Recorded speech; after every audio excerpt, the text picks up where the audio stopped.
Hey y'all, so I got a really good question the other day in the comments and I just kind of wanted to maybe try and talk about it.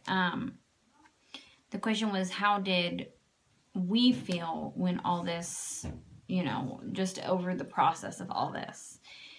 And you can see my earliest videos on this were 3 years ago, 2 or 3 years ago. 2.5 years ago was there, and it was when I did what's that called? Veda. It was in August of 2012 that I first made the first videos on this. When I made the first videos on this and talking about she wants to be a boy, and so you can kind of go back through that and see that and kind of see my initial thoughts or what have you on it. Oh, those are pretty flowers. Thank you. So you can go back and kind of see those first videos with that.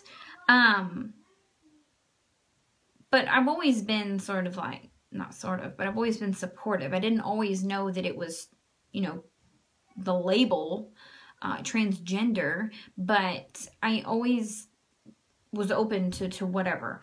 And that's another thing too that I got isn't Pace too young for a label. And it is, what it is. Paisley has no idea that name or that label even exists. It's not like we're like, hey, you're this. We try to just keep it in the basic, simplest terms and answer questions as they come along, but really just try to let him live his life as normal as possible at this point. Because eventually, as he starts to learn more, he's going to have more questions. And so we kind of just want to keep things simple at this point. So back to, how do I feel? So it was hard because when you're told when you're pregnant, boy or girl, your brain just instantly goes and creates these dreams and these visions and these thoughts, and you start envisioning your life with this boy or this girl or your older child's brother or sister and just that sort of thing. So, in the beginning, when I thought all this was just a little phase, that it's been tough. Not because I'm not supportive, but because to try and accept the fact that the dreams you had for your child, you kind of have to recreate those.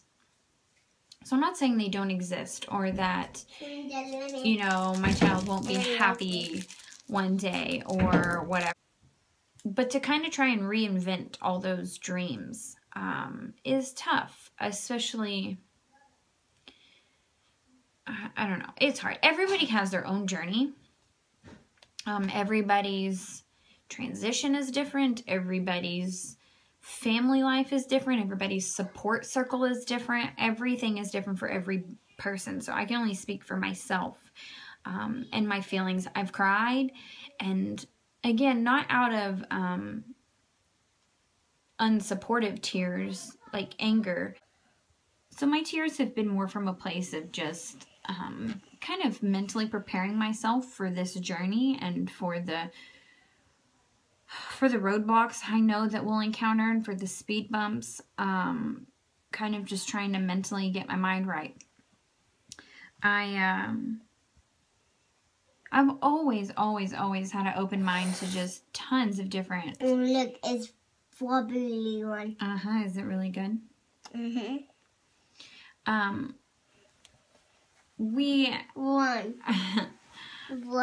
I actually have a family member who is lesbian, and I always grew up knowing, that families come in all different shapes and sizes and people and genders, and so I've always kind of been open-minded to that. We've always, our family's always been accepting of everyone, and my mom from a very young age has always taught me, no matter the color of your skin or people that you hang out with, if the person is nice, to love them and to be nice. And so I've always kind of had just a very stable outlook on just the rest of the world. I just never dreamed that I'd be dealing with it in my real life, in my own home, in my children. I was open to it, of course. I've said that like 1,000 times. I keep saying that. But just the process is kind of like, oh, okay, I thought we were going down this road. Let me stop, make a U-turn, and let's head back, and we'll head this other way. And that's okay. But sometimes, you know, things get tough. I try not to let he have any sort of sense of my feelings other than support, and I just want him to know that I love him and I'm proud of him. And the suicide rate among transgender children is really high, and it's terrifying. Violet, leave that there. It's terrifying. It's terrifying to think about. I don't ever want my child to think that there are conditions to my love, and there's not. I don't ever want him to feel that way. So, how has my journey been? You know, it's tough. It's not easy. So I don't want my child to know that this is a hard journey for me. But we're going to make the best of it, and, you know, with the support of our family, and, you know, we're going to fight like hell to make his life as normal as we possibly can, and, you know, hopefully we won't run into too many roadblocks at school. But yeah, I mean, and honestly, you know, in public, no one knows the difference. They look at us and our family has 3 boys and 1 girl. There's no difference. The toughest part of all this has been so far kind of fumbling back and forth between pronouns when we're with extended family and friends who don't like know necessarily about therapy or, you know, the label, or kind of that we've changed pronouns. So it's really hard because we do not use female pronouns in his presence at all. I don't care who we're around, but we really try to. You'll hear us a lot of times put his name in place of the pronouns. So instead of saying, can you go tie his shoes, we'll go say, can you go tie P's shoes. So anyway, that's really the update so far. So things are so good so far. I think having this outlet and this supportive community here from you guys in YouTube,